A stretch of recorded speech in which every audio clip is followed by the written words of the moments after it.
Va ora in onda Liberamente, variazioni e scorribande con Giovanni Sallusti. Eccomi qua. Sono venuto a vedere lo strano effetto che fa la mia faccia nei vostri occhi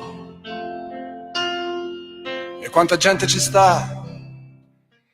Buonasera a tutti, bentornati a Liberamente, variazioni e scorribande qui su Radio Libertà.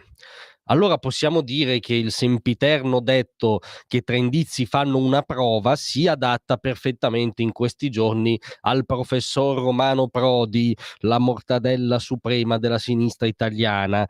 Perché diciamo questo? Perché stanno spuntando come funghi casi, diciamo, analoghi o che spiegano la ormai mitologica tirata di capelli all'inviata di Quarta Repubblica, che ha generato un cortocircuito culturale totale nel fronte dei buoni, dei woke, dei femministi e degli inclusivi, che sono femministi e inclusivi, ma non con le giornaliste che infastidiscono con domande il professor Prodi.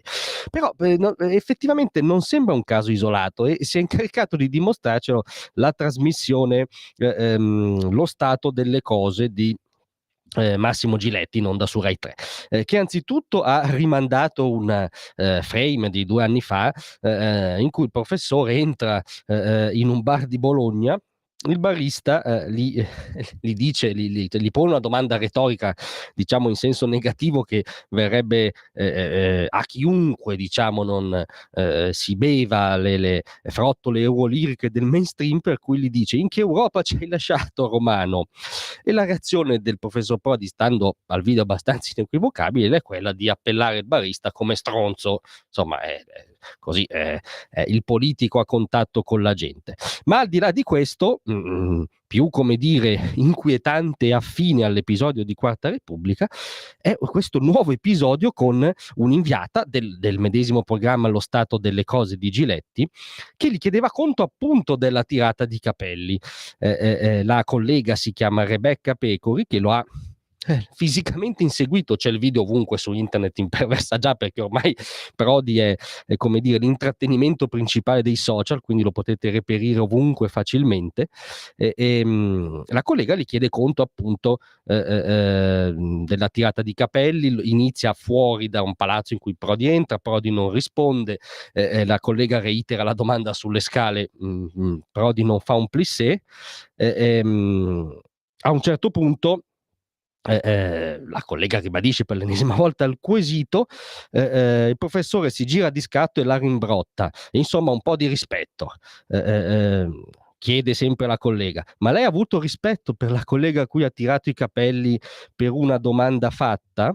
A questo punto veramente il video vale più della qualunque descrizione. Prodi si gira visibilmente alterato, proprio cambia espressione, si gira, diciamo, a muso duro e va direttamente con passo sostenuto nella direzione della giornalista, proprio andandoli sotto, diciamo, e si mette in mezzo la guardia del corpo di Prodi, che in quel momento diventa guardia del corpo della giornalista, diciamo, cambia casacca perché capisce evidentemente la malparata, si mette in mezzo e a quel punto Prodi devia la sua traiettoria e se ne va senza proferire sillaba. Ma il video è veramente istruttivo, ve lo consiglio, perché di colpo si come dire manifesta un altro aspetto della personalità e Prodi va proprio a muso duro direttamente contro la giornalista, verso la giornalista. E quindi diciamo che sì, siamo ai tre indizi che fanno una prova. Il professor Prodi non è evidentemente quel personaggio mite, curiale, affabile che la narrativa progressista ci rifila da più di 20 anni, ma questo di per sé è abbastanza irrilevante, ma ha a che fare col carattere di Romano Prodi. Qual è il punto però? Che simbolicamente è molto saliente questa cosa, perché è proprio la rappresentazione plastica dell'ipocrisia della sinistra, del doppiopesismo della sinistra, soprattutto dell'insostenibilità ormai palese della vecchia fanfaluca della superiorità morale, della diversità morale, il paese migliore, no? Tutte queste etichette che si autoappiccicavano i buoni e i giusti, che andavano in visibilio per l'ulivo del professore, Ebbene, non sono la parte migliore del paese, non c'è nessuna superiorità morale.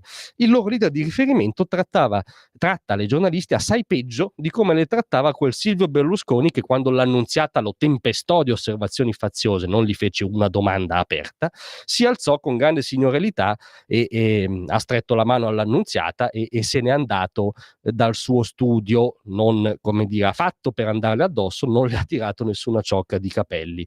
La superiorità morale della sinistra non esiste, ce lo insegnano definitivamente le gesta tragicomiche del professor Prodi. Grazie a tutti e a domattina. Tra un manifesto e lo specchio